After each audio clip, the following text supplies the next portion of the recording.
Did you know that March 4th is the only date on our calendar that is not just a date on the calendar, it's also an imperative sentence, March 4th.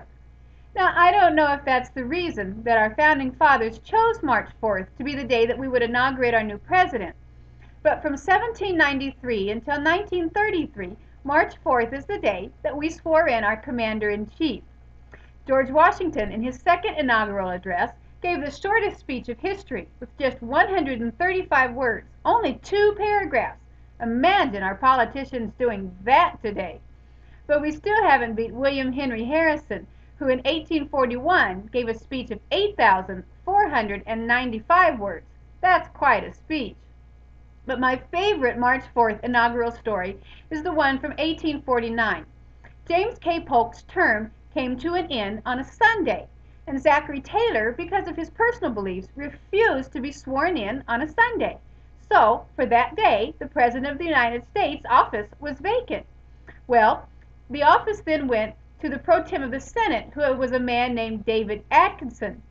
So what did David Atkinson do on his one day as President of the United States? Well, according to the books, he spent the day at home in bed sleeping off a hangover, which is a lesson for us. Don't get drunk on Saturday night when you don't know what you may need to be doing on a Sunday. You know, one of the things that our president does when he takes that oath of office is he makes a promise that he will defend and protect the Constitution of the United States.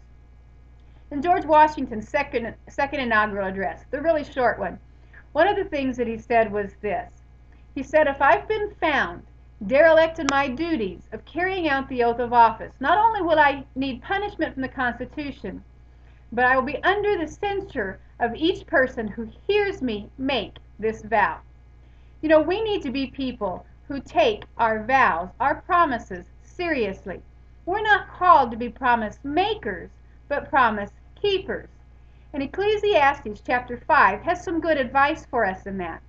It says, when you make a vow, don't be slow to pay it. It's better not to make a promise at all than to make one that you can't keep. So how do we be promise keepers instead of promise makers? Well, here's just some quick thoughts on that. Number one, don't make promises you can't keep.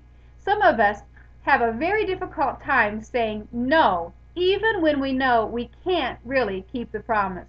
Don't do that. People would so much rather that we were honest and upfront than to say yes to something that we know we really can't do. A second way to be a promise keeper is to make a way to remind yourself. Write it down, share it with somebody, set an alarm, whatever you need to do to remind yourself, because your word needs to be your bond. It's not okay to make promises and then just forget. A third way to be a promise keeper is that when you make a promise and you find that it's a little difficult to keep, ask for some help.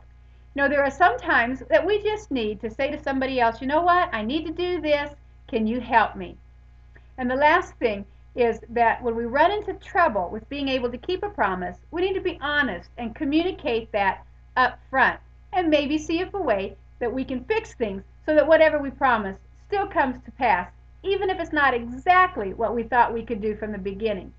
So, today, on March 4th, the day that we expect the President of the United States to have made us some good promises, we need to remember that we also need to be people of our word. So today, as you make your history, make sure you do it as a person whose word is their bond.